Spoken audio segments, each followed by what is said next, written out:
Hi everyone, and welcome to Martin's Home and Garden's Houseplant of the Week. We are coming back now for your regularly scheduled programming. Last week we didn't have Houseplant of the Week, and the week before that we did a how-to video. So we're super excited this week to just dig right in, chat about our plant that we're talking about today. So without further ado, the plant that we are chatting about today is Ficus triangularis. This is a variegated triangle weeping fig, so very long common name. But if you just kind of break it down with Ficus triangularis, you can tell really that it's a relative of a fiddle. It has very similar leaves in terms of the shaping.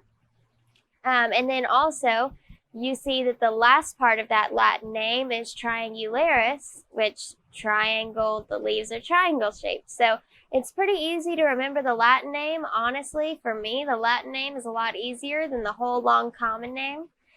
So that's just about the naming of this plant. But let's kind of get into how to work with this plant and kind of what's going on with it. So this plant isn't the hardest plant to take care of in the ficus family, but it also isn't the easiest. So this is kind of something to bear in mind. It is a tropical plant native to South Africa. The ficus family in general is native to Asia, South Asia, but this one is actually native to South Africa and West Africa. It's in the family Murfreesboro along with all of our other ficus friends. And if it's planted outside, it can actually get upwards of 26 feet wide, which is kind of crazy.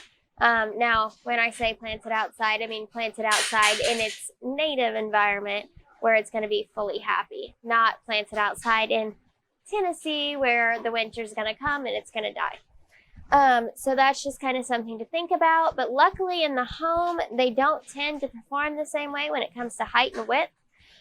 So it's not going to get as big as that. However, it will get pretty nice and large and continue to look as beautiful as it does right here.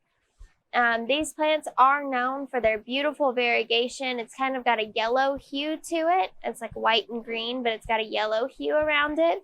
And the shape of the leaves is stunning, very similar to the fiddle. But if you don't really have the room for a fiddle, these are a really good option because it is a dwarf option.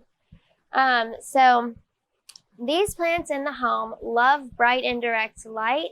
So you're going to want to place it in a well-lit window that gets a good amount of light that's going to shine on the plant. Now, they never like to have direct light outdoors, so if you do move it outside, just be really careful to make sure that it's not in the full sun or the leaves will burn and drop. Another good thing to note is that if you do move it outside, I recommend moving it outside when temperatures are around what they are in your house. And that's adversely whenever you move it back inside, make sure that it's leaving temperatures that are similar to the ones in your house, because a change of environment with ficus plants sometimes can force them to drop leaves as a stress response. So I would just make sure that you do that. Now, this plant loves water.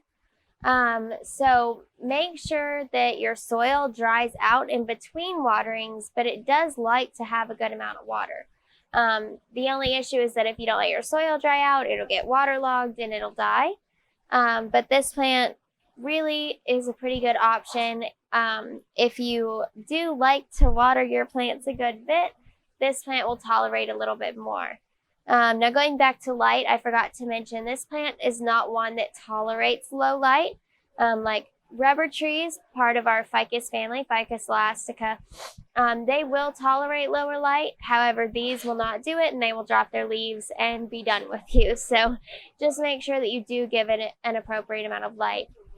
And the same with the water. Make sure that you don't let it dry out too long in between waterings, but do let it dry out a good bit in the soil or it will die. Another big thing is to make sure that it drains. So you have to have a drainage hole in your pot. If you don't have a drainage hole in your pot, keep it in one of these, lift it out after you water it and dump out the water. Or they will get root rot and they will die. For soil, you're going to want to use a well-drained soil, something with amendments like sand or perlite. You could even use orchid bark, cocoa, moyer, or peat moss. There are really just a million options. but making sure that you use well-drained soil. You can use a cactus mix. It's really just up to you. But just make sure that if you're feeling of it, it's fluffy and it's airy, and if you poured water through it, it would drain out well. As for temperatures go, your house is perfect. The average temperature that this is going to want is basically exactly what your house is. However, this plant cannot have drafty areas. It's similar to ficus, anything else, in the fact that if you put it under an air vent, if you put it next to a window that's really drafty, this plant's going to be really mad at you and it's going to drop all of its leaves. And kind of the whole effect of this plant are the leaves, so we want to keep those. And then the last thing, and this is what makes this plant not the hardest but not the easiest plant, is the humidity.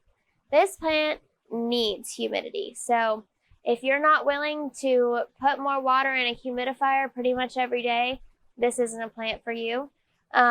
If you do not allow good humidity, the leaves will brown and fall off. So either make sure you're misting every day, or you've got your humidifier on, or switch it up every other day.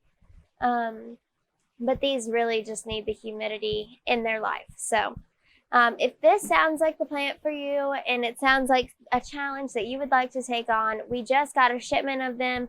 We have not had these in 2021 at all. So if you want to try one out, they are pretty rare, but they are becoming more popular. Come check them out. If you love them, give them some love and take them home with you. So we'll see you guys this week. Come see what all Martin's has got going on for fall.